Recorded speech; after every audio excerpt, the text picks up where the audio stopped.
This is the Bitcoin Made Simple podcast. Here's your host, Cory Tusick. Hey everybody, thanks for tuning in. On this week's episode, I interviewed Casey Gray. Casey is a candidate for the Texas House of Representatives in District 81 in Texas. And I also had John on. John is his Bitcoin advisor. Casey's been around in and around Bitcoin for a while. He's former CIA, so, beware. I joke with him about that, but we talked about Bitcoin. We talked about politicians getting into Bitcoin, and if you guys know anything about me, I'm not like the biggest fan of politicians, but Casey seems pretty legit and on point, and wants to call out all the corruption and the BS that he sees going on. So I had seen Casey dropping in and out of spaces and thought, let's connect and get his views on what he thinks Bitcoin can do for our country and for his state, and then how the state of Texas might be able to lead us in the right direction, because obviously they're one of the freer states at the moment. So we get into all that. I hope you guys enjoy it. Today's sponsor is Coinbase Connect. Do you have questions about Bitcoin? Personalize your learning and book a one-on-one video call with a Bitcoin Pro on Coinbase Connect. Learn about mining, security, the Lightning Network, DeFi, taxes, and many other topics. It's really easy. Choose your topic and pro, select a date when you're available, and bring your questions to the meeting room. Book your first call today by going to coinbeast.com and clicking on the Connect tab. Be prepared for the financial revolution and get the knowledge you need. And also brought to you by Movies Plus. Movies Plus is my streaming platform, adding new titles all the time. Just go to the App Store, search Movies Plus, or go to mymoviesplus.com. You guys can sign up for a free 30-day trial. No code or anything required. Just free 30-day trial. Check it out. Let me know what you guys think. Adding lots of content, Bitcoin content, podcasts will be going up soon. So we're integrating a lot of things. If you want to reach out to me, my Twitter handle is @Cory_Tusick. The show handle is @BitcoinSimply, and you can email the show bitcoinmadesimplepodcast@gmail.com. Thanks.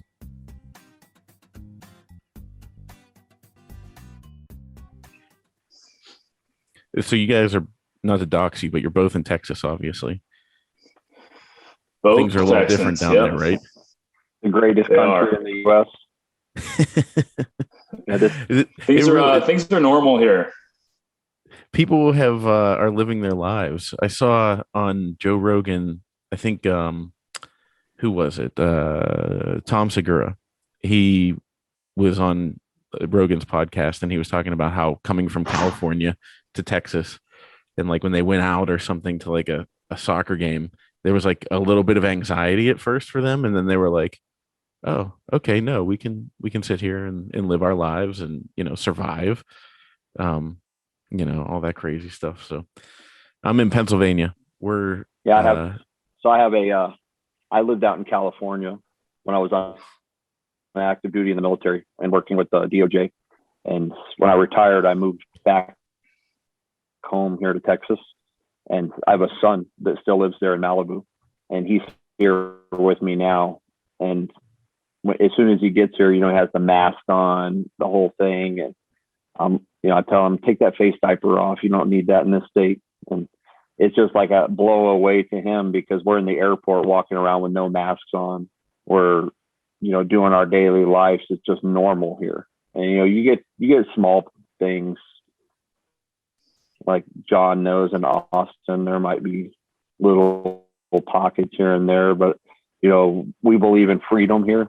And it's personal choice. If you want to wear a mask, wear a mask. We're not going to make fun of you for wearing it. It's a personal choice. Yeah, no, that's how Pennsylvania kind of became. I like to focus on Pennsylvania being the Keystone State. It's our nickname, but I feel like if we let things from the Northeast seep down into the rest of the country, we kind of are like that cog that like to catch everything and make sure. And so last May we had a vote where we restricted the governor's power to, he used to be able to do emergency action, our authorization, whatever it was, to lock people down. And he used to be able to make that last for 90 days. And then he could extend it in perpetuity without anybody saying anything. And there was a referendum to the Constitution of Pennsylvania. And we voted on it overwhelmingly to limit his powers to 14 days emergency action, and then after that, he'd have to extend it. He'd have to get both houses of government to approve it, which is never going to happen. So it's just, it was a great way for us to stand up for freedom and really put a stake in the ground and say, no, we're done. Like, this is ridiculous. And I guess, Casey, so that's why we connected, because so you're a political candidate, and my civics teacher from high school is going to kill me. But so you're running for state senator, is that right? I think you might be muted. I'm running for state representative, the state House of Representatives. So you'd be as a legislator. Okay, so for the state of Texas, not in DC. Yes, state of Texas. Okay, and so I noticed you popping into some Bitcoin spaces, and obviously there's been this push to get politicians focused on Bitcoin. What got you interested in it, and what's your background with Bitcoin? So this goes back to 2009, 2010, when I was working for the CIA. We were discussing blockchain and things that are happening, and it just so happened we have operation centers, and I was working the operation center at the time, and a guy sitting next to me, he served in the military with me, and he mentioned that he said, "Hey, can I borrow $100,000?" And we were making decent money at the time, and I kind of laughed, and I was like, "Yeah, sure. What do you need it for?" He goes, "I'm going to invest it in this thing called Bitcoin." And he starts reading me Satoshi's whole thing, and I'm just looking at him, and I'm thinking, man, this guy's lost his mind. And he goes, "No, seriously." He's like, "I'm going to put your 100,000 and my 100,000 into it, and then in 1 year, I'm going to give you $1 million back, and then the deal's off. You do your thing with your $1 million." And I told him, I was like, "Man, you're absolutely crazy. I know you get these wild ideas." So to just, without getting into a longer bit of that story, he's living in Puerto Rico right now, and not a concern in the world. And I'm living in Texas, so we know how that worked out. So I guess he got in at the price at like what, 10 cents? Yeah. So he jokes with me a lot. We talk every day almost, and he messages with me and keeps me up to date about what's going on and what's happening in Puerto Rico, and great advisor of mine. I've always, since then, since the beginnings, I've known about Bitcoin, been interested in it. I've stayed within it, and super interested, always more on the side of the blockchain and the purity of it, because I'm a huge constitutionalist. So I believe in our constitutional rights, our God-given rights, and I'm against any type of corruption. When I saw Bitcoin and started understanding what it can do and how I keep saying this word, I don't know, you guys can correct me if you don't like it or tell me I need to change it, but I tell people I see purity in it. I see the ability to go back and analyze it from the beginning. Like, each transaction is documented. There's no hidden agenda here. You can't fake it. You can't double print it. You can't, it's just pure to me in the sense of money. I think that's a good way to put it, Casey. It's pure and it's honest. It's an honest system. When you really start understanding our current economic system, you realize it is the most dishonest system we have in this country. And if you look at all the dishonesty we have in politics and all the dishonesty we have in government as a whole, I really think all that is downstream of the money. And that's something, where I first heard Casey talking on these spaces, he's a guy that gets it. He's a guy that believes in the Constitution. He's a guy that believes in individual liberty. When I first heard Casey talking about this, I'm like, this guy's a politician, but he really is a Bitcoiner. He completely understands the value proposition of Bitcoin just for human freedom and for fairness. And after hearing Casey talk in these speeches, I was like, this is a guy that we absolutely have to support as the Bitcoin community. Yeah. No, it's really about that. Go ahead, Casey. Yeah, some of the, I can give you some examples of, I did serve in the military and special operations. I spent a significant amount of time in several different countries, but, something that during my time in Iraq that, and these are let me base this. This is my humble opinions. This is not the opinion of the CIA. This is not the opinion of the U.S. Navy. This is not the opinion of the U.S. Army. This is my humble opinion. I watched things happen, and the first thing I saw happen was leaders in the Middle East talk about switching from the dollar back to the gold standard.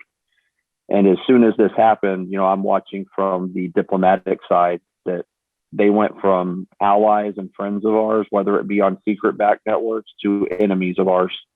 And it went in a snap. So if you pay attention to what happened, you put your intellectual thinking cap on, and, notice I didn't say conspiracy theory, it's your intellectual thinkers.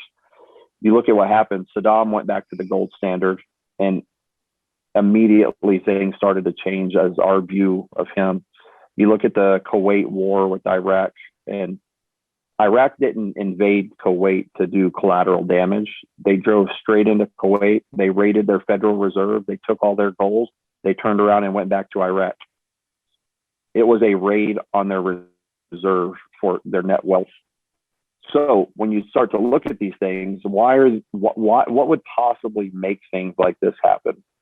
And I was younger at the time. I was more gung-ho about military action, which brings up, to me, like a great thing that if you guys haven't read it, this book, War is a Racket by Smedley Butler, teach you a lot about, I'm big on history. If you know your history, you prevent a lot of problems, because history repeats itself.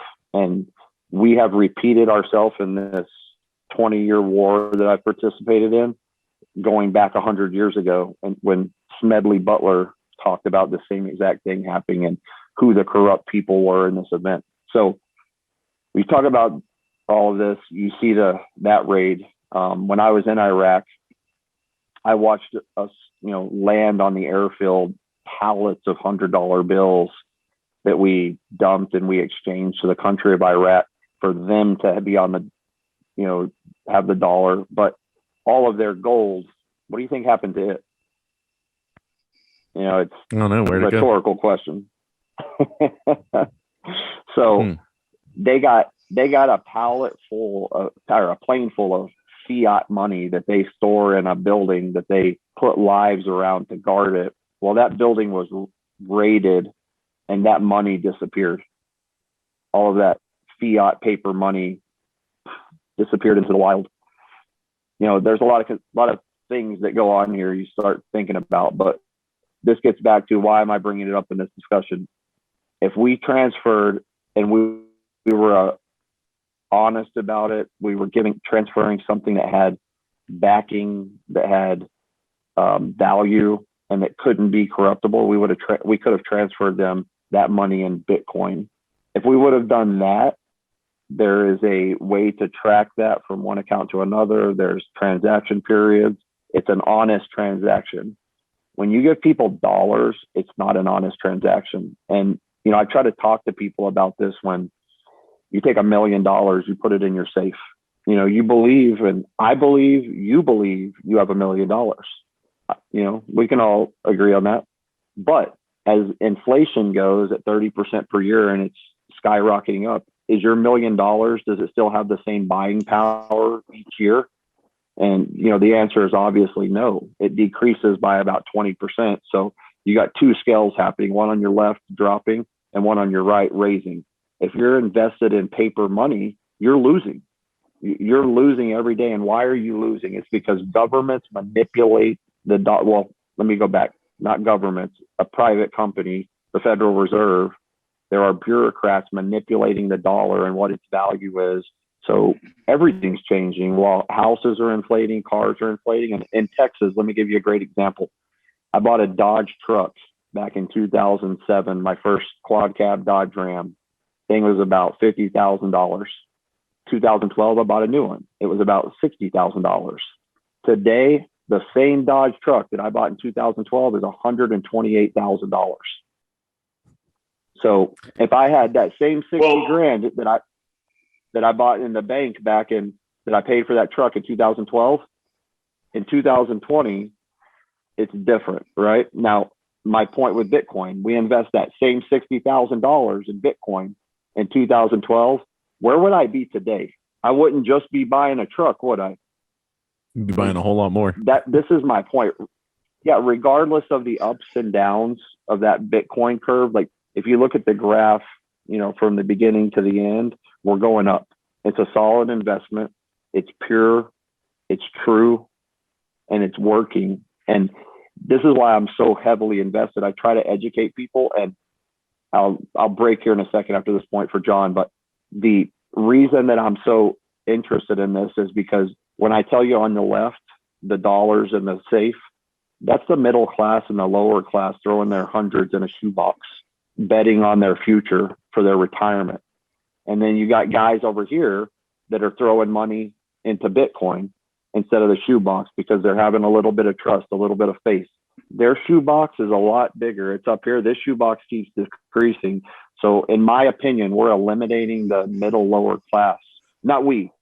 People manipulating currency are eliminating the middle lower class, and we need to educate them, and we need to stop it before it's too late. I'll give it back to John. Yeah, no, Casey, that's a great point, man. And everything you're saying is spot on. That's why I believe that Bitcoin is an American issue. Sound money is an American issue. This is not a right or a left thing, right? If we have a corrupt system of economics and we have a system that is fair and honest, people should agree on this, both right, left, center, libertarian, everyone should agree on this. To Casey's point, if you look at this through a conservative lens, there's a high distrust of government. I have a high distrust of government. I don't want the government in my life any more than they need to be. Bitcoin gives me a financial system that I can be independent of the government, and I'm not reliant on this corrupt system. So from an individual freedom standpoint, it gives me a lot of freedom. But to Casey's point of just, the economic injustice and unfairness that's occurring around the world right now, but is very pronounced in the United States right now. That's typically a progressive issue when we talk about wealth inequality. And I think Bitcoin should be a progressive issue as well. They just haven't embraced it.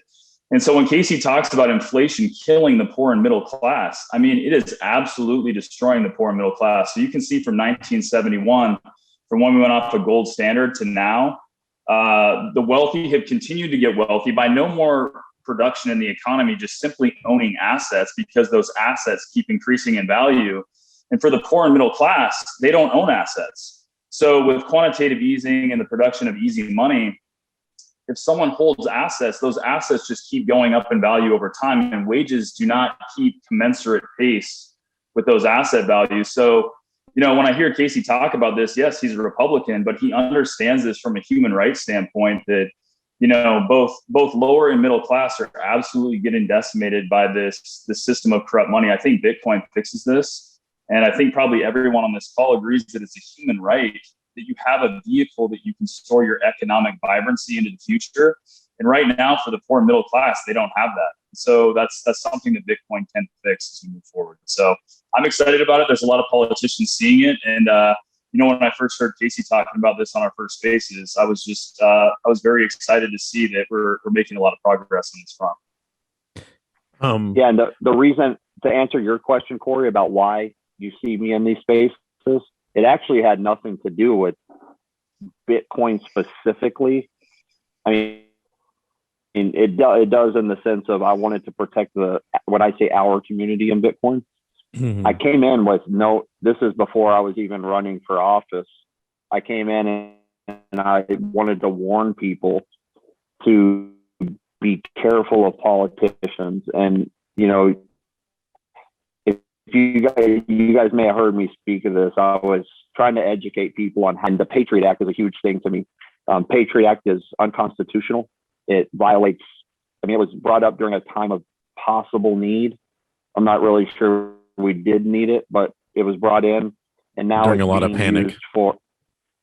Now it's being used for a tool against everyday people, and which it wasn't intended for. So the whole point that I brought up Patriot Act was when you question a future politician, ask them, hey, do you support the Patriot Act? And for the most part, you get these people that are like, oh yeah, that's a talking point for my candidacy, and I'm pro-military, pro-government, anti-terrorism. They're just going to say yes because they don't really know too much about it. Well, then the second follow-on question is, do you support Bitcoin? And if they say yes to both of these, then they're lying to you. They're dishonest. You can't support Bitcoin while also supporting the Patriot Act. They're not synonymous. They're complete opposites. And the Patriot Act is not pure. It is corrupted. There's a violation of constitutional rights. And the opposite, Bitcoin, one, I believe it's very similar to our Revolutionary War, like the Constitution. It's like a digital constitution, if you will, and that it protects rights. It gives you clarity, which the founding fathers wanted. They wanted, your due process rights. You have a right to, challenge your accusers. There's a ton of things here. You have a right, a right to life, liberty, and the pursuit of happiness. This is the perfect vessel to assure that happens. And even Michael Saylor talks about this a little bit when he talks about the storage of your passcodes and, cold storage of Bitcoin. And, my big issue with like the Patriot Act, say, Cory and John, you guys are doing business and the government decides that they don't like you anymore and it's competition. All they do is lock all your bank accounts out. They do a FISA court hearing. They lock your accounts. Every single thing you own is done. You can't go to a bank. You can't use a debit card. You can't travel. Your passport's locked. Everything, you're done on not even proof. There's no due process. You didn't get a chance to approach your accusers. It's done. Bitcoin's different. Just like the Jews, the time of Nazis, they grabbed 10% of their belongings and they left with them all of their finances and taken them. The government, which at the time was the Germans, they took their possessions. Modern day, we have the ability to prevent. If we go back, you might talk about this. Go back and pay attention to history. We've watched it happen before. How do we prevent it in the future? Bitcoin is the solution.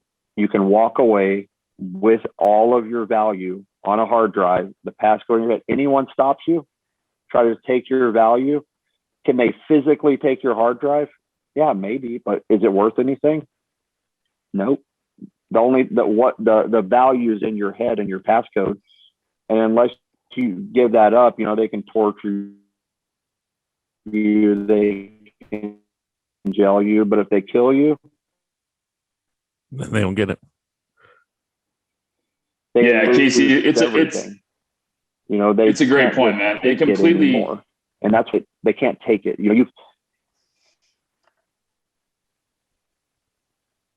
Sorry, I think we had a little bit of a lag there.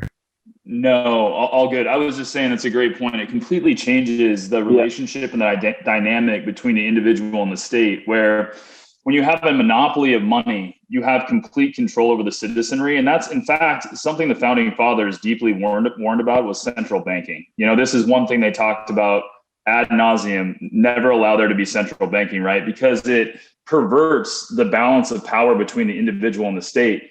And Bitcoin really gives that back to us, to Casey's point. And I really see a future where instead of living in a jurisdiction because they say you have to live here and we control all your assets, we control all your medium of exchange and all your wealth, Bitcoin gives you the ability to be a customer again, right? And so if you look at competition, anytime you have true competition, and that's true for governments, when governments have to compete for citizens, it's going to make for a more honest relationship between citizens and their government. I'm wildly bullish on the future just because I think we're going to be going into a period where, governments will be offering services to their citizens because citizens will move. The whole sovereign individual thesis, I think we're going to see play out. What do you guys think? And this was the point of the Constitution in the first place. The Second Amendment came along. There, your first, second, third, fourth, go on, but the whole point is that the government shall fear the people, and the people shall never fear the government. And right now, I'm telling you, I'm in fear of the government I work for every day.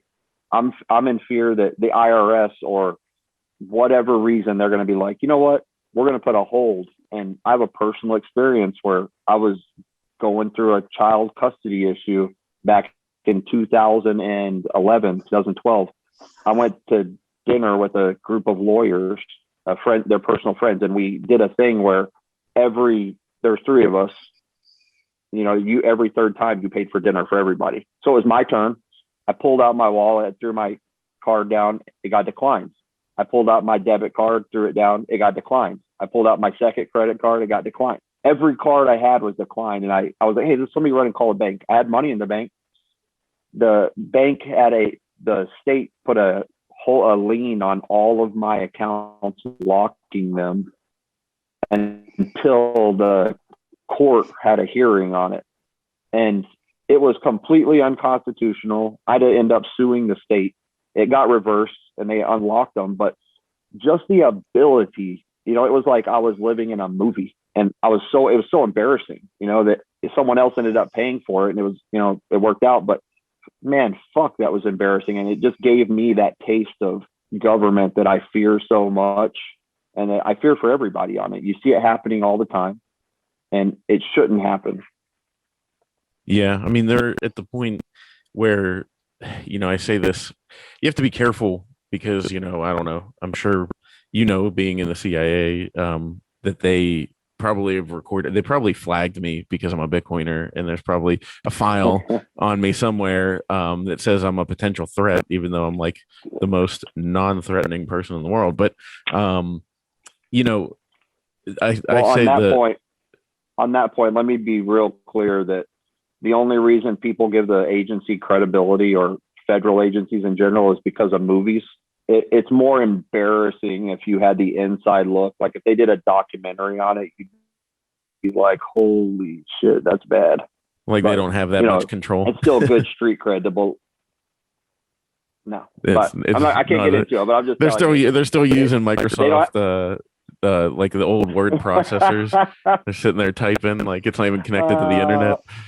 Yeah, I hope that's the case. You're not joking. You're not far off. Well, one of the things I always said with my streaming platform that I told you guys about, Movies Plus, me and my partners on there were talking about it, and we all agree. We said the founding fathers would be sick to their stomach. They would be appalled at the fact that the average citizen doesn't have access to a tank. Because, when people say, oh, they came up with the Second Amendment when there were muskets, and, like they don't use muskets anymore. And it's like, no, they wanted the people to have equal power to the state. They wanted, they had cannons, you know what I mean? Like the founding fathers had cannons to fight the government. They had equal arms with the government. And so it's amazing how it's, it's whittled down to this, on the Second Amendment, where it's whittled down to this thing of like, how many bullets do you need to kill a deer? It's like, what? Whoa. We're not talking about killing deer here. We're talking about protecting ourselves, And so what I like about Bitcoin is that it eliminates the need for that protection. If you start to apply it into different, guns don't matter. They can't take your Bitcoin with guns. Yeah, to your point, I love that point, because Bitcoin is asymmetric defense. You have a miner in Mongolia or a miner in Uzbekistan defending your wealth, right? So it puts your defense outside of your jurisdiction. And I love that point you make, because I'm a peaceful person too. I believe in freedom and I believe in fairness, right? And I think both of those things are very much broken right now. The thing I love about Bitcoin, to your point, is it's asymmetric defense, and you have people from around the world defending your livelihood. And it's a vote of no confidence against this current system. And it's a peaceful vote of no confidence against this current system, right? So, the way I look at it, if people aren't distrustful of the government and, going into 2022, you're just not paying attention. Our rights are being taken on a daily basis. If you look at just the censorship of any truth that gets out there that goes against kind of the corporate government mainstream narrative, it's alarming. And that's why I love what you're doing with, this decentralized streaming stuff. And my venture capital firm, that's really what we're looking to do, is invest in the broader ecosystem on top of Bitcoin. We believe in a fair economic system, which is Bitcoin. But we also believe in freedom of speech. And, I really see that being eroded very quickly. So that's one thing we're looking at. We're looking to invest in these type of platforms. So if you're an entrepreneur and you're working on this, I'll leave my Twitter handle at the end of this. I would love to get in touch with you guys, but we're looking at DeFi on top of Bitcoin, sovereign, things like that. But we're very interested in, immutable social media where people can still tell the truth, and the truth is not being censored. So that's what I love about the things you're doing, Cory. So keep that up. Thanks. Yeah, no, it's I think it's, just so crucial to find a way, because Bitcoin, it's this thing we all say, Bitcoin fixes this, Bitcoin fixes everything. Um, but when you get down to it, it really does. And, like, so this isn't me just clarifying for your colleagues at the CIA. This is not me calling into question anything that happened with elections. What I'm saying is that there is a way to have a provable ledger of voting systems in the future. Absolutely. So Bitcoin actually fixes that. I'm 100% on board with you on that. I think it should be the case because, there's a way to use blockchain to do that. And I'm openly against election fraud, and I do believe it occurred. I'll publicly state that. It's just, you put your intellectual thinking cap on, and there's just too many questions out there that are unanswered and too much happening. So to go from a baseball perspective, I've been saying, sorry, I was just gonna say conspiracy theorists have been batting about 450 for the last, 2 years. Yeah. Their batting average is pretty good, but go ahead. Well, and I tell people that all the time. That's why I don't call people conspiracy theorists. I call them intellectual thinkers, because every major government scandal that has occurred was brought out by a conspiracy theorist, the intellectual thinker who was just paying attention to what was going on. And, that's a whole disinformation scheme, is when you start to get onto something that they start calling you a conspiracy theorist. They start making you seem fringe, that you're on the spectrum of crazy, and that they try to make you distrusted. And this is what I hate about government, because, we're even news media should be pure and trustworthy and represent the facts and not, their journalistic bias. But that's not what we get. We get a swayed point of view. We get lobbying that happens. And this gets back to the whole anti-corruption scheme of why I support Bitcoin. I can't stand corruption in any sense. Like, even when you talk about smaller governments, I go on meetings and you see people trying to do backdoor deals to ensure that they stay in office, and that, you do this for me, I'll do quid pro quo. And I'm against it all. It's not the way our country was founded. It wasn't what we believed in. And if you're doing that, you're part of the problem. So I'm looking for solutions to these problems. I'm looking to call the people out that are committing the fraud. And we as a group, like if there's someone in the Bitcoin community, obviously this happens, that is doing anything sketchy, or, the snake oil salesman, it burns through quickly, right? You're labeled, people know who you are. And oh yeah, that's they how crush it should be. Yeah, and I like to see it. I get on some of these Bitcoin podcasts that I get messages from people, and they're like, "Man, I can't believe you're in this certain room with these people."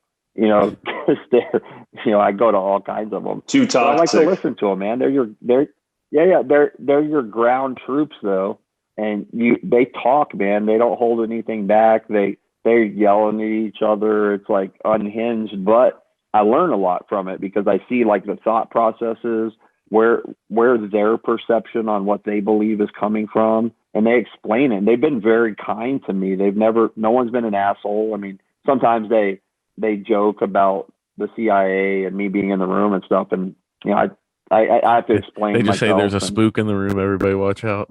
Yeah, and I'm not trying to demask any of these guys or find out who they are. I like what they're doing. This is like Cove Comms, their ability to mask themselves, use VPN. I support it all, and I've actually met a lot of good people that reach out to me. And even on the voting issue, there's a certain person that reached out and gave me like a whole thread on her solution to voting integrity. And it's right on board with what I believe. And it's intelligent, it's clear. And I like those outside the box solutions. Well, that's the great thing too, Casey, is with Bitcoin, it's not just money. Yes, we can have an honest economic system. Yes, we can have an honest system of communication. Yes, we can have an honest system of voting. I don't have an opinion on the voting one way or another. I'm just not educated on it. But what I do know is that we have an immutable ledger that cannot be compromised, that cannot be changed. We have that technology right now, and no one's trying to put this forward on a meaningful sense, like at a national level, right? Like, why would that not be? And so, I really think that we get a lot of pushback on this honest system. We talk about toxic Bitcoiners and how, people come to Bitcoin, they're like, oh, everyone's so toxic, they're uncompromising. There can be no compromise. This is a system that we cannot allow to be corrupted, that we cannot allow to be taken over. I've been in the space for 7 years now, and it is the toxic Bitcoin community that has saved Bitcoin from all these takeover attempts by charlatans and wealthy individuals and even wealthy people and the biggest corporations within the Bitcoin ecosystem. It truly is the loud people you see in the Twitter spaces that are constantly annoying, but they believe in this. And so, I really say that, the toxic Bitcoiners are the immune system for Bitcoin, and Bitcoin would have collapsed without that toxic element of the community. And so I hope they never change. I know. I agree. I'm full, because they're also, then they become a good inner voice for yourself as a Bitcoiner whenever you're thinking of ideas and things you want to put out there. And you're like, wait a minute. No, like I would get, they would crap all over me for that idea. And there's a reason that they Right. would. They're not just being mean. You know what I mean? They're Right. doing it with a purpose. And like you said, it interesting. I had a thought whenever you said how, there's no compromise. And it's like, we're talking about consensus, and there is no compromise on the blockchain. There's no compromise Exactly. with Bitcoin. They don't compromise with each other. Like, well, I think, I'll give you that transaction and then you give me this one. Doesn't work that way. It has to be a consensus. Right. And I think that there's something there with the truth, because something that's been weighing on me lately is the fact that just like the telling the truth is, there's no punishment for it, for lying, like for lying and not telling the truth. There's no punishment for it anymore. It's actually becoming morally accepted. And I think that is degrading our society. And then you have something on the other side of that, which is Bitcoin, and it is ultimate truth. There is no way. And I think that's why I'm so attracted to it, because you can't falsify it. This is a point, I like to make too. Like, you get into local governments, right? And state governments that embrace Bitcoin. Like, let's just say, for instance, you pay your property taxes in Bitcoin. Mm-hmm. There is a undeniable, pure built-in tracking system for what you paid, when you paid it, who you paid it to. There's no questioning it, right? And who's the greatest criminal of them all is the IRS. So when you start talking about the IRS, I love the analogy that the IRS agent comes to you and says, hey, you owe me your portion. And you say, well, how much do I owe you? And they say, I'm not going to tell you, but if you get it wrong, you go to prison. So now Right. here you're left with, well, shit, how much do I owe this guy? And if I get it wrong, so what do? Because people have anxiety. They're afraid of the IRS. They overpay. And that's why the IRS does it that way, because they're looking at and I don't want to make sure that I don't make this a negative thing when I say the ignorant, because it's not, I'm not saying you're an ignorant person. You just lack knowledge of how the system works. It's the ignorance of the paperwork of the IRS. And I'm ignorant of it. And then there's fucking a room, it wouldn't go to my 20-foot ceiling back here of paperwork that you could be able to read to understand. You got to hire a lawyer. You got to make sure that they decipher it. And then even they get it wrong sometimes and get audited. But it should be a simple system. And I'm not getting into tax code and all of that, but the simple system of payment. Look, I paid you in 2010 this much. I don't need to keep a digital receipt anymore. I don't need to keep a paper pile. It can be audited. It's right here. This is what I paid. This is when I paid it. This is you who took it. This gets back to the whole government in general. If we had an honesty system like that, it would end corruption. There would be no more BS of us paying, $850 for a hammer. It'd be like, hold on, who paid $850 for a hammer, and who took that $850? So, and then we can look at the person that sold that $850 to our tax system that taxpayers paid for. We can hold them accountable. Like, why are you selling hammers to us at $850 a piece? How is this acceptable? And that's where we talk about the toxic Bitcoin crowd. Those guys would destroy people on that. they would tear it up. But this is where I see the whole economy being part of it, because we start to hold each other accountable, and then we start to see these transactions that clarify. It cleans out all of this mess of, quid pro quo systems in the government. It makes it very clear down to the city level. When your city starts paying, accepting these things for sewer, water, taxes, property taxes, schools. Where's my money? Where's this money going that the school has an account? Let's see their transactions. And the base level guy can get in there and see all these transactions, right? So I don't know. It's just my ideas are, I know they're bigger. I'm looking at it on a grander scale of anti-corruption, but that's where my future, where I want to see it go. I want to see the purity that I talk about grow on a scale where it starts to blind out all of the corruption. Well, to your point, Casey, that's a good point. But if you look at it, Bitcoin has been fighting the most powerful entities since its inception. Big media, big banking, all the politicians. There's a reason they don't want Bitcoin to succeed, because they can't grift anymore. They can't co-opt this system for themselves. It's an honest system. They don't want an honest system. And so, these toxic Bitcoiners, there's a reason there's no compromise, because Bitcoin is, I liken it to a lighthouse in an ocean of lies. You will get the truth on the Bitcoin network, right? The other thing that's got me concerned is just, how everyone is, railing against capitalism. Now there's this socialist movement in the United States, communist even to an extent. And a lot of people are talking about how capitalism has failed.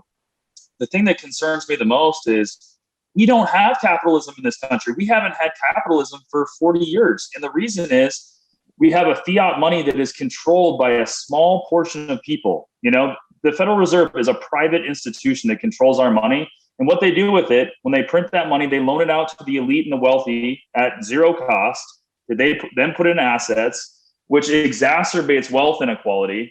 That is not a capitalistic system. That is, in fact, a socialistic system where you have government in control of the money. So you cannot have capitalism when you have a free market on the goods and services side, but the entire other half of the equation is controlled by a small group of people. To have true capitalism, we have to have a free market money. We have to have a money that is chosen by the free market. Otherwise, you have this inequality and corruption that's occurring. I understand why people are looking at this saying, that don't understand the system. They're like, well, we need socialism because capitalism has failed. This version of capitalism, and it's not capitalism, I liken it to, I just call this crony socialism within the government. The reason we have the wealth inequality, the reason we have these problems is that centralization of government control. We have to get back to a free market money if we are ever going to have fairness in this country for the poor and middle class. And so when I look at it from a left-leaning perspective, the left should be embracing this more than anyone, but they're not. And this is where, we need a lot of education on this. But, I think we have a fair system that, anyone should be able to agree upon that. Yeah. And I think moving towards that we call that in the freedom. Political realm. What's that, Casey? We call that in the political realm. We call that in the political realm, the crony capitalism. And everyone's aware of it. They know what's happening. And the politicians, specifically congressmen and senators that get in, they're the ones that are controlling this, because then they get involved with this crony capitalism. They get involved with the Federal Reserve, the people giving them the money. And then you get people going from a net worth of 500,000 to a net worth of, 40 to 400 million net worth that are sitting politicians making 173,000 a year. It's not hard to put on your intellectual thinking cap and be like, this person, like Nancy Pelosi's portfolio tracker. Increased by yeah, what is Nancy Pelosi, the greatest hedge fund manager of all time?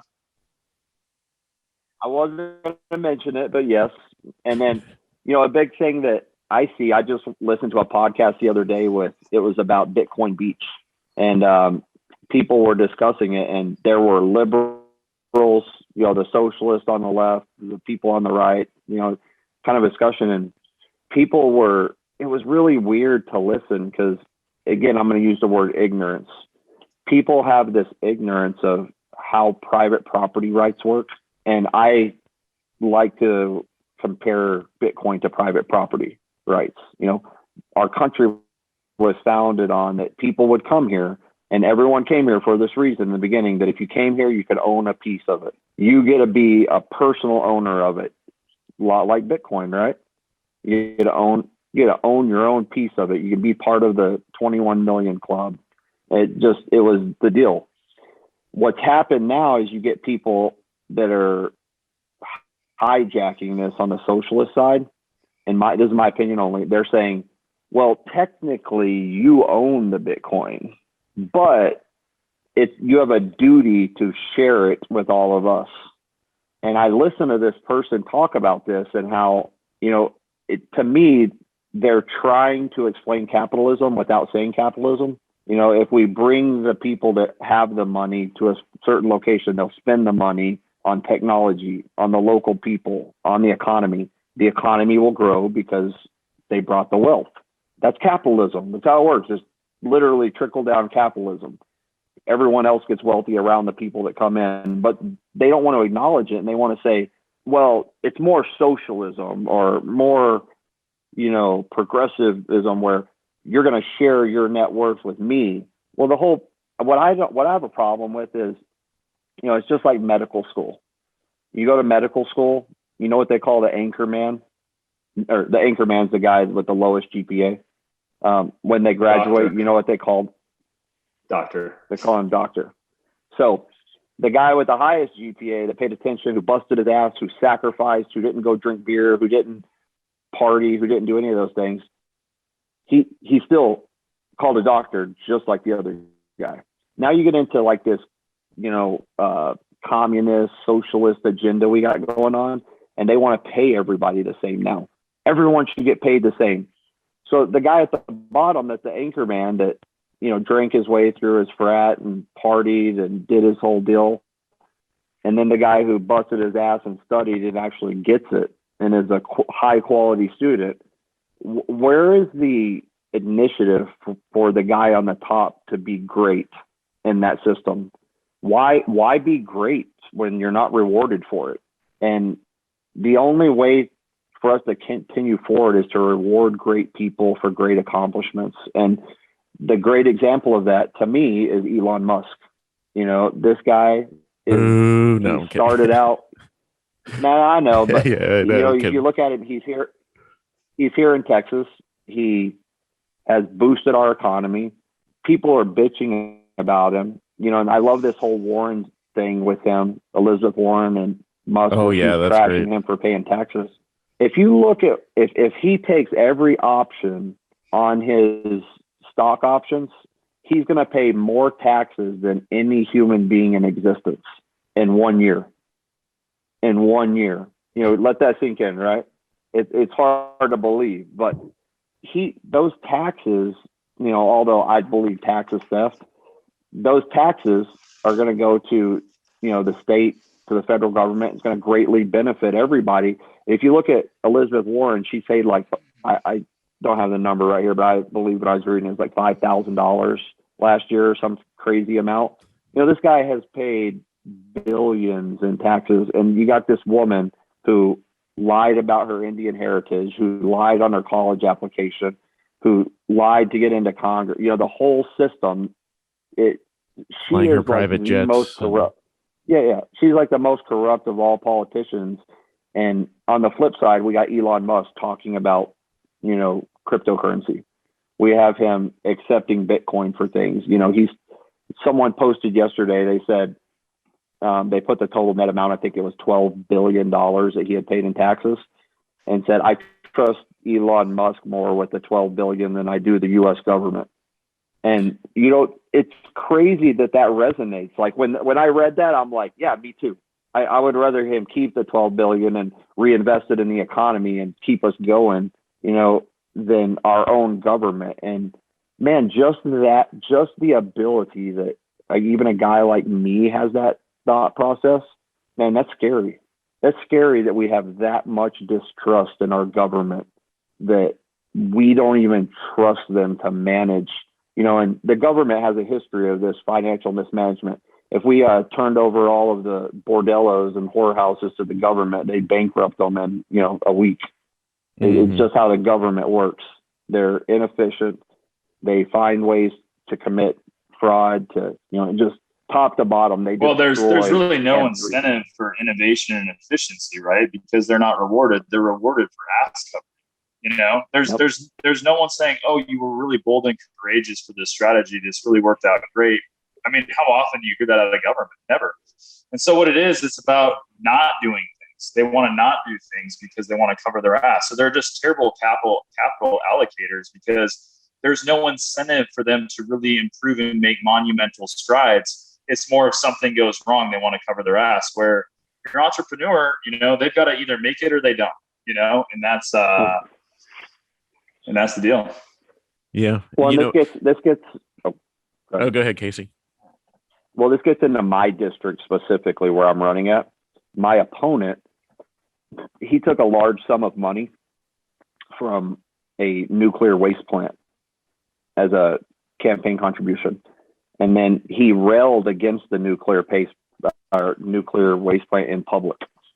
Well, there was a domestic violence bill that went unanimously through the House and Senate in Texas, which means everyone voted for it. It was going to become state law. And my opponent added a rider to the bill, which is a bill attached to it that also gets approved if the overall bill is approved. His rider was to give a tax break to that. Yeah, his rider was to give a tax break to that nuclear waste plant. So that nuclear waste plant now is not going to pay taxes anymore. They're $1 billion industry. They have the only nuclear waste license in the state of Texas. So they have a monopoly. On top of the monopoly, there's a pay-to-play scandal where my opponent was paid by them in campaign contributions. Now he cuts all their taxes.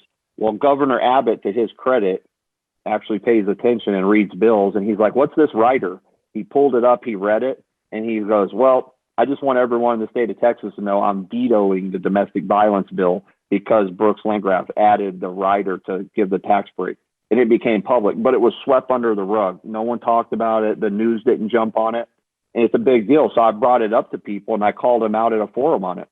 This is corruption 101. This is, them paying as a lobbyist group to a politician for that politician to write legislation to benefit them financially in the future. And it's exactly what happened. There's a record of it. And this is where Bitcoin comes in. If we had a way to show these transactions where you could go into, say, like my campaign contributions, right?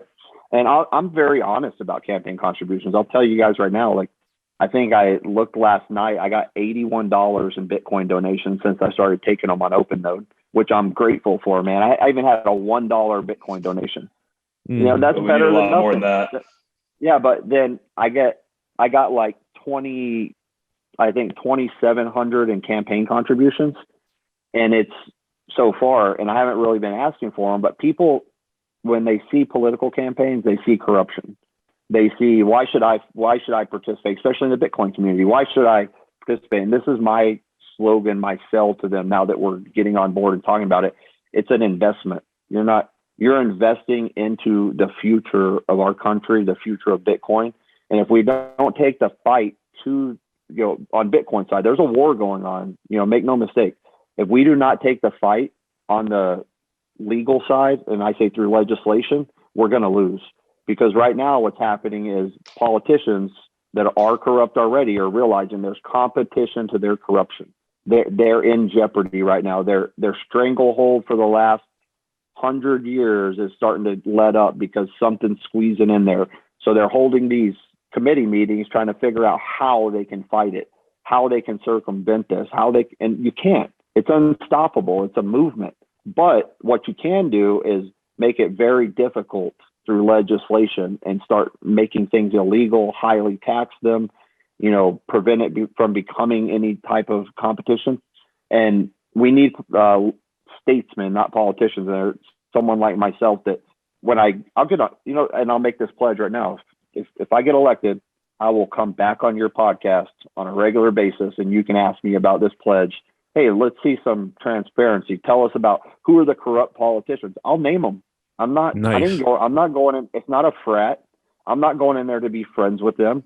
I'm going in there to break it up. I'm going in there to destabilize it. And I want you guys to see the corruption. So you're basically putting in a news reporter. I'm going to be a guerrilla reporter for you guys on the inside.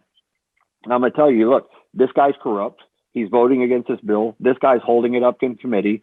This state senator, she's doing this. I'm going to tell you all the corruption because, people say a lot, well, you got to work with people and make compromises. No, you don't. You do not have to compromise on the truth and integrity. If everyone was the same way and they were honest, you wouldn't have to compromise. And I'm going to tell you a little bit about political compromise here. We, in the state of Texas, it made the news. We had the Democrats all jump on planes funded by Pelosi and everybody else fly to D.C. to prevent us having quorum in the state house to pass election integrity bills. We had the sergeant at arms. They authorized, for these state senators and state house members to be arrested and brought back to Texas under state law. Well, they didn't end up coming back that way. What happened, they negotiated a compromise with our Speaker of the House and some of the more, I want to be careful because they are elected Republicans, but I like to call them Republicans in name only. They negotiated to decrease the penalty for election frauds in order to get the election bill passed. So now in Texas, instead of it being a felony to commit election fraud, it became a misdemeanor. Well, they all came back. We held quorum. We passed the election integrity bill, which lowered the standard for punishment of the crime, which is a complete oxymoron on election integrity, but then you take away the punishment that's the enforcement arm of it. So, the elected officials thought they just got off. Like, we solved the problem, the PR, we got them to come back. We didn't arrest them. It's good for everybody. Everybody wins. No, not everybody won. And I'm trying not, I curse like a sailor, so I'm trying not to. No, that's fine. They brought them back here. They made the compromise. They reduced the penalties. Well, then the people of the state, just like those toxic Bitcoin guys, we have those people here. They're like, whoa, hold on. You reduced the penalties. And then all of the legislators were like, oh my gosh, how could we have missed that? I didn't notice. Oh, you fucking noticed. You signed the goddamn bill. You said in the committee meetings, you approved it. So they got all this through. And now they had to reverse action and hold a special session just for election integrity. And then they increased the penalties back because the people caught them. They caught them in this game. So this is where we need somebody that isn't part of the big boy club, that isn't part of the fraternity, that isn't part of the secret society, someone that is articulate, someone that is confrontational, someone that will call these people out. And I'm not afraid to do that. I mean, you probably see it here. I'm a direct individual. I get in people's faces. I call out the facts like, hey, look, here's what you did. Here's the factual evidence. Explain to me why I'm wrong, or explain to me your perception of how this went wrong. Let's get to the bottom of it. And when you do that and you do it publicly, it stops the future corruption. And we need that. And this is where this leads into where me and John spoke to the gubernatorial candidate, Don Huffines. And I spent a couple hours with him pitching him about Bitcoin and why it's important, why it's pure, what we could do here in the state of Texas. And my whole pitch is that here in the state of Texas, we need to make by law, by Texas state statute, it needs to become a Bitcoin citadel. We need to make this like Puerto Rico or, Bitcoin Beach type of situation where we protect it by law. We make it a viable currency that, or a system to pay anyway with assets, because I believe Bitcoin is an asset. I don't like specifically labeling it as a currency because it's not a competition to the US dollar. It can actually be something that strengthens the US dollar around the world. So we bring it in, we make it a citadel, we protect it by laws, we prevent all of these, like what the Democrats are trying to do in DC right now, tax the hell out of it and take everything that you worked hard for. You know what? You worked for that. It's your intellectual property. You made the moves at the right time. It's an asset that you own, and taxation is theft, and we need to protect that. We do that in the state of Texas, and me as a legislator, I push those laws, and specifically we call it, Texas's Bitcoin Citadel statute. What we do is we create a vacuum of Bitcoiners. They're going to leave Puerto Rico. They're going to leave other areas. They're going to come here because it's in the continental U.S. Texas is the greatest country in the United States. We have great leaders here. We're going to bring them in And this is where that capitalism comes into, not crony capitalism. This is true capitalism. It trickles down. We bring these people here. They're going to be innovative. We already know they're outside the box thinkers. We know they're going to invest in where they're safe at. So we need to give them, just like when the United States became a country, we were a beacon of light that everyone that knew about the U.S. wanted to come here. Why? Not just because it's beautiful. They wanted to come here because they were protected. They had rights. They could own land. Governments couldn't steal from them. What they had was theirs. They had the life, liberty, pursuit of happiness. I want to digitally reset that here in Texas and give Bitcoiners the same thing: life, liberty, and the pursuit of happiness without the threat of government coming down on them. And states have the ability to do that. We have federal government. The Constitution was not set to have the federal government in charge. States were supposed to have their own rights. They were the ones in charge of their borders, their areas. The government had very limited rights to do anything, and that was to protect the borders and protect anything that a conflict between the states. And that's where it should stay. We need to reduce the federal government. We need to increase states' rights. So naturally, there's going to be states like California, and they're going to be non-Bitcoin friendly. They're going to say, hey, you owe us 70% of your net worth. How much Bitcoin do you have? Give it to us. That's their program on everything. That's why everyone's left California. Corporations have left there. People have left there.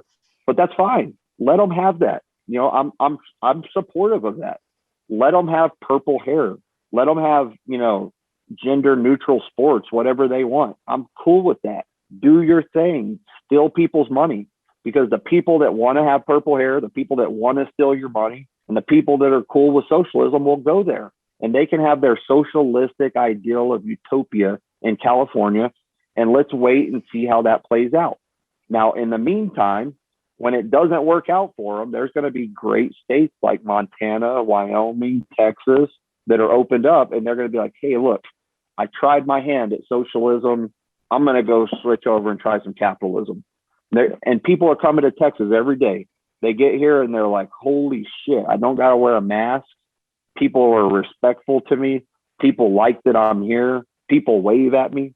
People say, sir. People open the door for me. This is a place to be, and we need to keep it that way. If we don't start right now with protecting those rights and keeping it, what we're going to have is an influx of these people come here. And I say this all the time: don't California my Texas. And most recently with the New York laws, don't New York my Texas. Let those people have their experiences, come here. But when you come here knowing this is freedom, this is a stronghold, and we want you here. We want everyone here, but we want people that believe in freedom. Don't bring your socialism. Don't bring your communism here. We won't accept it. It's not welcome. Go somewhere else where it is. And this is why I believe so strongly in those states' rights. Let these states that want that, New York's, California's, let them do it. Let them experience that. Let them experience how that system works. And then let us experience capitalism, and let's let time play out just like Bitcoin. Let's let from 2010, the Satoshi effect, let's let it go for 11 years and see how it plays out. And I guarantee you in 11 years, you're going to be talking on that mic from the state of Texas, and you can interview us in person instead of over the internet. That was well said, Casey. Texas is my fallback.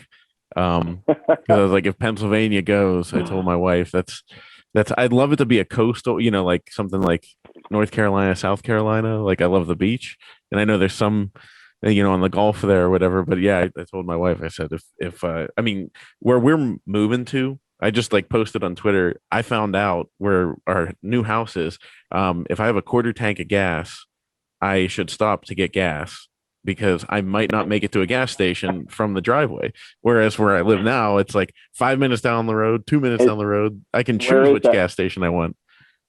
What's that? Is it? It's no, it's in Pennsylvania, outside of Pittsburgh, and like the rural, hey man, I'm just giving you advice. You're doing it wrong, man.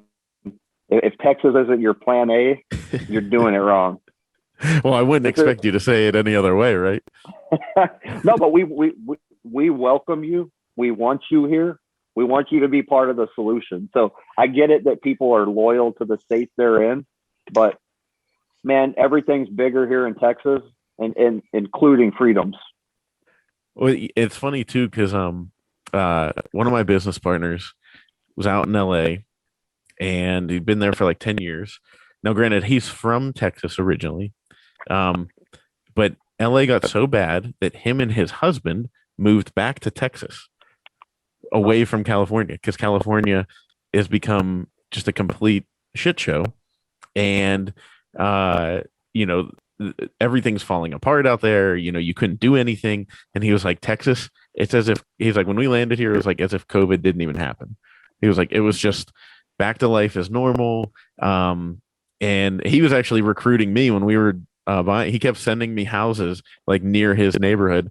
And I was like, damn, those are really good looking houses. Like we could, I kept showing my wife like, hey, look at that. We could go down to Texas. But I mean, you know, it's they probably said people in Texas have been more kind to them too, I'd imagine. Oh yeah.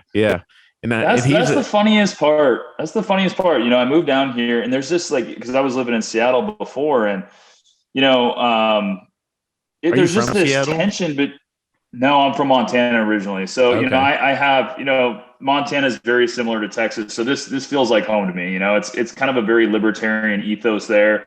People believe in hard work and they believe in, you know, just like Casey talks about, honesty and doing the right thing. So coming to Texas has been a breath of fresh air, but just getting here in Seattle, it just feels heavy. People just seem depressed and angry at each other. And like everyone's focused on each other's skin color. And I get to Texas and everyone, you know, different skin colors is just getting along just fine. Like nothing's going on. It's almost like the less we focus on it and just focus on, you know, people being people and other human beings, all that kind of goes away. You know, so it's leaving Seattle, man, getting down here has been a breath of fresh air for me and my family. That's for sure. I don't know if you guys have seen that mime.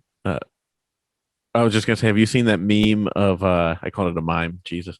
You know, the meme where the school, there was a school that actually made it had a sign that said the playground, it was colored family playground night. Right. Yeah. They like actually it was a real thing. And then the meme was like they had like a KKK person there, and it said the leader of the KKK has decided to stand that they're going to disband because they're no longer needed. Like all their goals. The progressive did all the work for them. We've gone back to segregation. It's insane. Yeah, like, it's absolutely insane. Yeah, people are so accepting down there. You know, like they're just that's what my business partner. Like I said, he's obviously you know he's I'm not outing him, but I guess he's gay, and you know he's like, it doesn't even register. You know, people don't even bother. Like it's not a thing. Right. People just want to live their life. They want to raise their family, live their life, and they're decent to each other. That's the way things should be, you know? And he was like, he couldn't afford, they want to start a family. And he was like, we can afford it. Now that we're in Texas, we can afford to. And I was like, yep. You know, that's freedom right there. So me and John went to a Bitcoin block party down in Austin. And, you know, I was dressed like this right here, and John's dressed like that. And we're walking around at this thing, and, you know, there's people in net worth of billions of dollars just churning around in this little dirt area with food vendors. And the food vendors were all set up to only take payment through Lightning Network. So to get food, you had to pay with Bitcoin, or, you know, it was really cool to see. And, you know, I'm from Texas my whole life, and I was the one people are looking at funny because I'm dressed, you know, I call it Texas casual, cowboy hat, and you know, I usually wear a 3-piece, like a vest and a tie. But John's dressed like this. People are looking at me and kind of funny. I felt awkward just because I was the different one, and I'm from Texas. That's how much Austin has changed with everyone coming in from all over the place. But it's welcoming. Like we welcome everybody here. Like we want you to come here, and you know, I'm a little different because, you know, I grow up on a ranch and different stuff. Like I want to see you come here and Citadel. I want you to buy a piece of land and buy cattle, and I want you to have a horse. And it's just part of Texas. You know, if you come here and you buy a horse for you and your family and some cows, like I got a lot more respect. Like I'm gonna, you know, just saying, you know, it's like the Texas thing. Come here, and you don't have to, but it's cool. People are doing it. And I love the ones that talk about Citadel in here because, you know, to be that, it takes me back to when I think of Texas, I think about the Alamo. I think of the Wild West of driving cattle through areas. And who were those people? Those people were the innovators. They were the ones that were willing to take a risk. They were the ones that were going into unknown, uncharted area for a better way of life. And that's Bitcoiners. That's what Bitcoiners are. They're coming here in this uncharted area. They're making a better life for themselves. And in doing that, they're making the place they land at better places. They're investing in the local areas. And this is, it's history repeating itself on a grander scale, in my opinion. And I love it. I love what's happening. I love where it's going. But from my selfish angle, I'm a bit more caught up in the diplomacy and the politics side, because if we don't do this as a double-edged sword, there are the people that want to take advantage politically of the situation, and they're going to. If we don't protect what we have and we just blindly say, and it's cool. I hear Bitcoiners all say, like, why do we need to invest in politics? Why do we need to care? Because if you don't, the other side is going to. And this is a war. And when you say, why do I need to invest in my standing armies? Look at the way that wars have been fought over the centuries. The countries that took it seriously, invested in armies and invested in training, they carried on. They survived. The ones that didn't, they were overtaken, because utopia doesn't exist, and it never will, with the way human nature is. There's always going to be the bad guy. There's the good, the bad, there's the evil. And this gets into that whole idea of like wolves and sheepdogs protecting the flock. The flock can grow, but if you don't have someone to protect the flock, people are going to be getting picked off. Things are going to get picked off. It's not going to just grow in utopia. And this is where the political side, we need to have our people. I'm not saying find people that have nothing to do with Bitcoin and just put them in office. Find Bitcoiners. There's got to be people that care enough, like I do, that give a shit, that will give up their time. And you got to keep in mind, this is the one thing I hear this all the time. Oh, people are in politics for money. Because you probably don't know, Cory, how much do you think a Texas legislator gets paid? Like $100,000. $600 a month. Whoa. Yeah. Okay, so I'll get. So you're not lining your pockets. So you're just doing it for the money, Casey. Yeah. I'm doing it for a subsidy to pay for my gas, I guess. Fuck. It's $600 a month, but I'm not complaining. I don't want it to be more. I want it to stay. I mean, shit. I'd say make it less. Make it work for free. But the $600 idea came about in the state to pay for people to travel from their districts to the state capital to be able to pay for the travel. And does it pay for it? Probably not. You need more money than that. I mean, you can't pay for one airline ticket for that, a return trip type of deal. But the reason I bring it up is this is not a job that is going to create net wealth. This isn't a job, but what it does do, it attracts people that are corrupt, because those corrupt people can use those policies and the pay-for-play schemes to get rich, to make up that money they're not making. Or we can get people that are already have net wealth. They can volunteer them times like I am. I have my own money. I'm not rich. I'm lower middle class. I'm retired from the military. I get a pension, and, it's not a great pension, but it's survivable. I can live on it. I'm not homeless. I got 6 kids. I can afford my 6 kids and a wife on my pension. This is something that my wife thinks I'm crazy for doing it, because one, it costs about $100,000 in debt and loans for us to be able to do this run. And then if I don't get elected, then I'm just paying off loans that I took out to run for office, which is crippling to a family like ours. But my investment is into the future of my family, the future of my state, and the future of Bitcoin. I believe that I'm doing this for the right reasons. And I'm asking people to donate. I'm asking people to invest in me, invest in our state, and invest in our future of Bitcoin by donating to me. Invest that money in me and trust that I will do these things right. and I'll give my pledge to every single person that donates, that my cell phone number isn't going to change. I'm not going to change. You can call me 24/7. If you're a toxic Bitcoiner and you want to wake me up at 4 a.m. to discuss policy, do it. I'm taking this office so you can do that. I'm taking this office so that you can call me on your time. I'm not going to be the guy that says, hey, it's family time. Hey, I'm sleeping.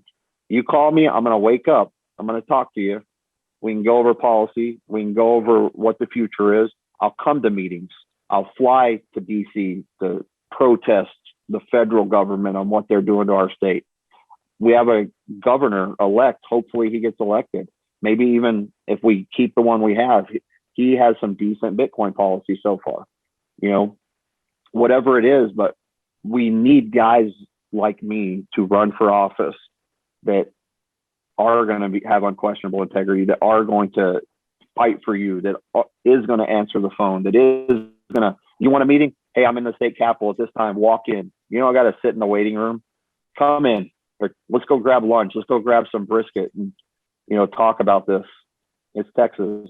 Let's take a pedicab and listen to, rap music by our good friends. John. Yeah, absolutely, man. I love it. No, I was talking about that, the pedicab guy, our friend down in Texas. Oh, yeah. The pedicab guy. Yeah, that was hilarious. That was the most interesting cab ride I think I've ever had.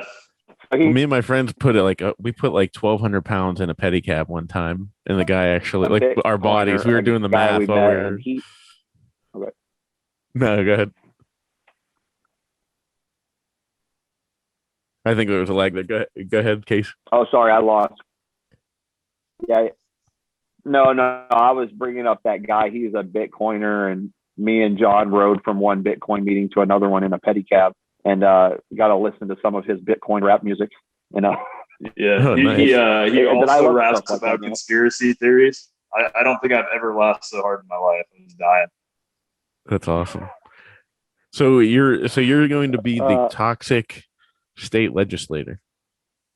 You'll be you'll be the toxic Bitcoin maxi. I do like the fact, so just full disclosure, I have given up on believing in any politicians personally, because I was just I recognized a long time ago, I would tell people, whether it was Bush or Obama, I was like, has your life changed day to day at all?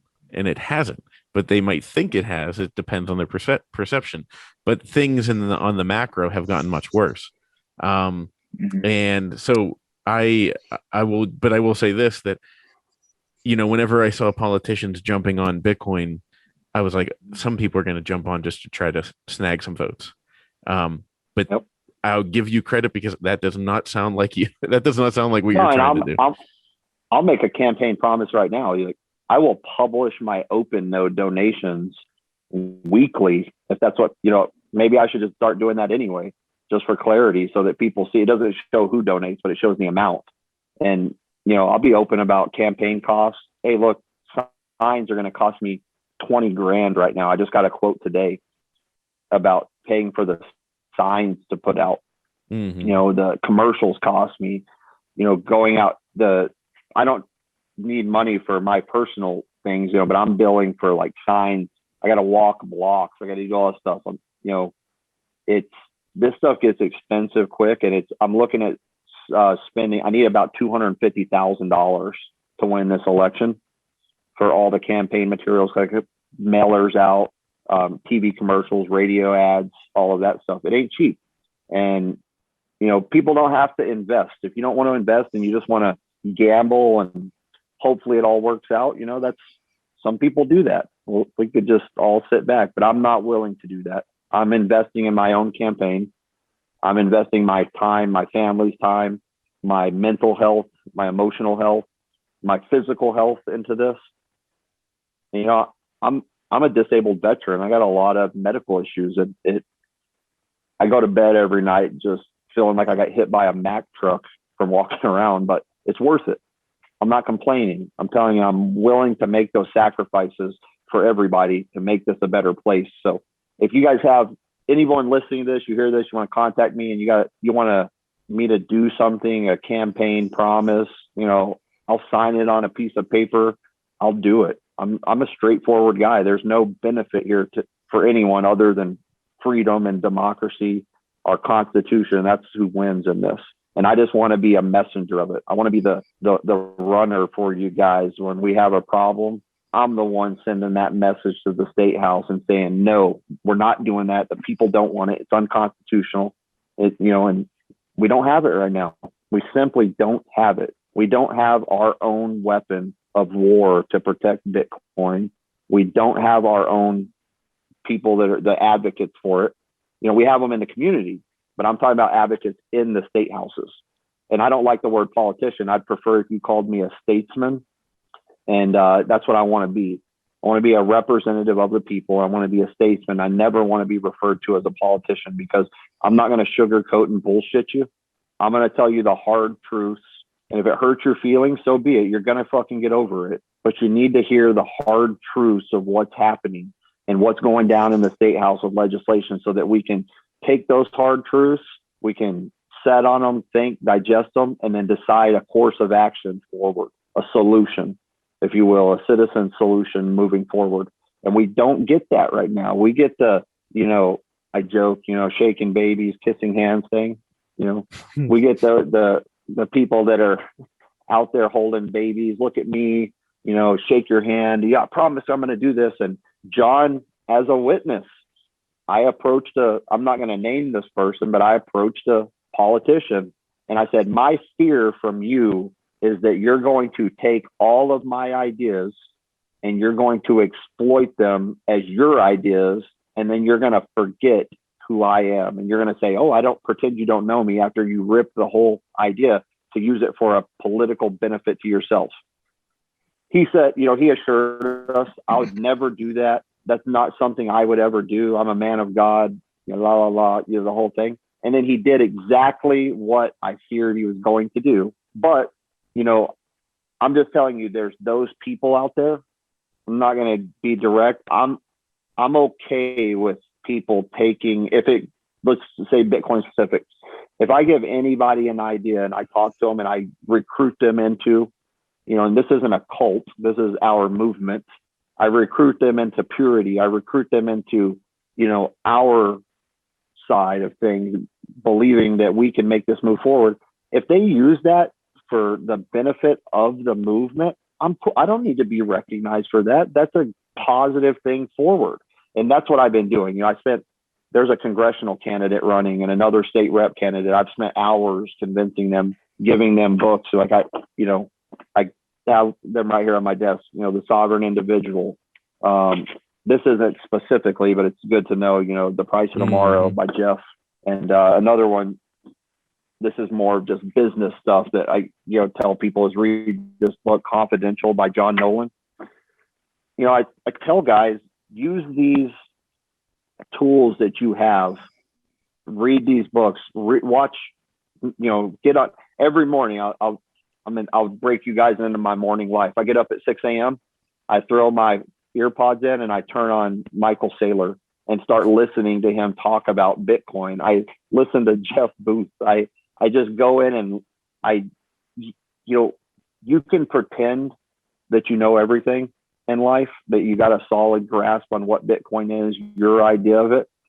But I believe you should always be a student. You should always listen to other people's perspectives on things. And man, I learned so much. I'm like, man, I didn't think of this specific aspect of what this guy's talking about. And it goes back to the original thinking. All of the people involved in Bitcoin are outside the box thinkers. They're intellects. And man, when I just like to hear them talk, I just like hearing them go over things that, they don't have to be my ideas, but if they have ideas that are beneficial, yeah, I'm going to add those to my repertoire of what I know and understanding and analogies. And that's what makes it great. No one owns it. No one owns the idea of Bitcoin. It's a community program. Everybody can own a piece if they decide to own a piece, but it's dedicated internally, right, to the people that own it, that can check it. It's got a verification process, if you will, every single time, right? And that's what I love about 10 minutes. it. So I love explaining to the non-Bitcoin people every 10 minutes, going out to 21 million that we're not even going to be alive anymore type of thing. And the doubters, and even my parents, my parents are highly invested in gold, silver. And I sit them down and I explain to them what depreciation is, debasing of their currency, debasing of even gold.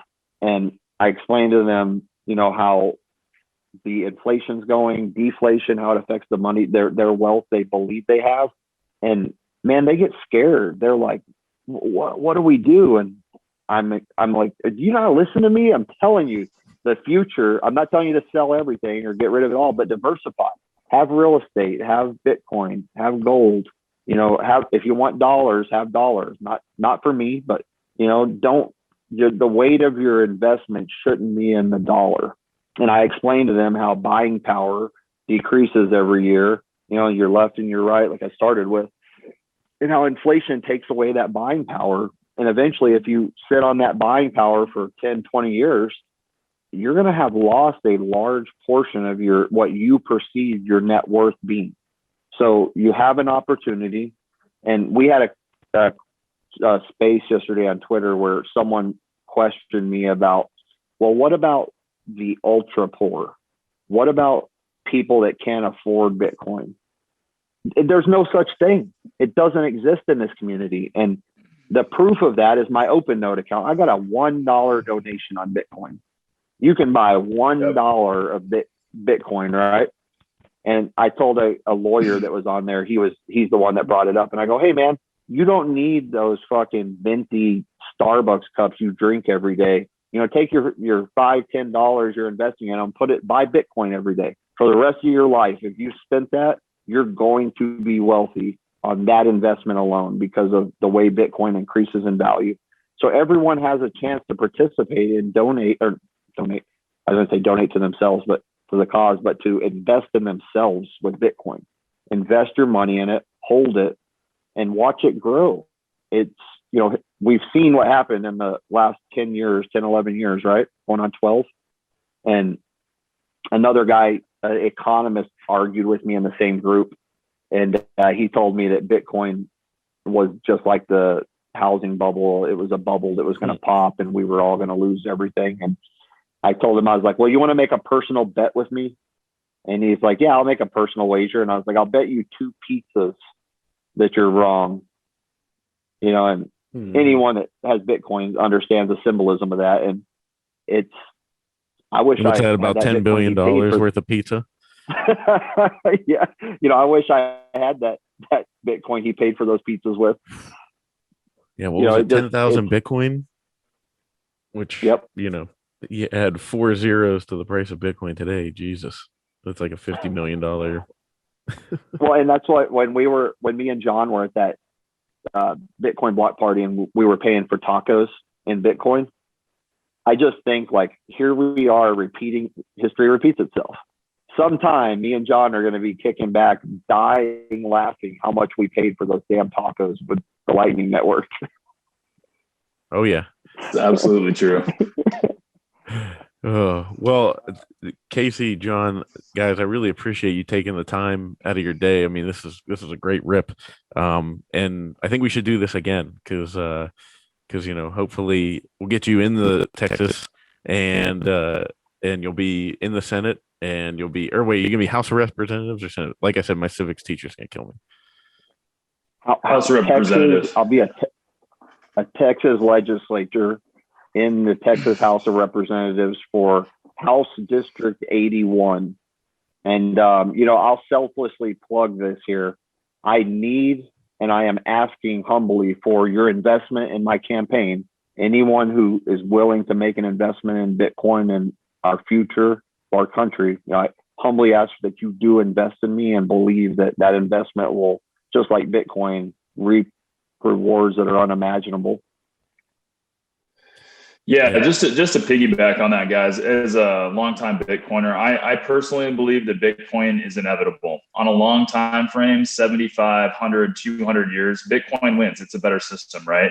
But to Casey's point, this corrupt system that's currently in place, they want to do anything they can to stop it, right? And so we need Bitcoin. We need champions within government. We need champions that are gonna move this movement forward.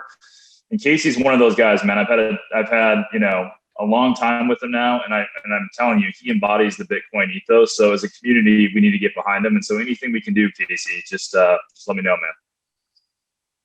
Awesome. Where can they follow you guys, and give everybody a handoff where they can check out your campaign and everything else?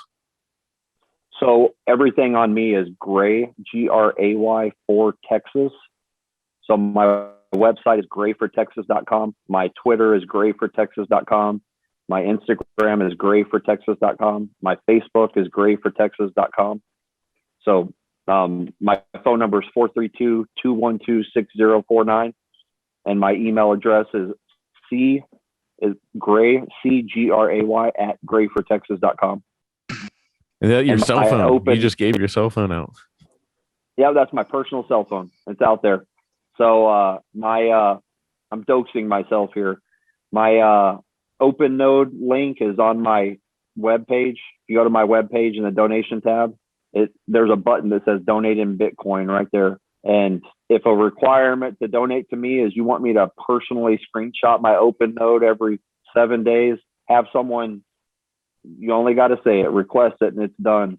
I have nothing but transparency for people, and I'm more than happy to disclose everything that's happening, my expenses on my campaign. And I think it'd be healthy actually for the everyday person to see how shitty it is to run for office.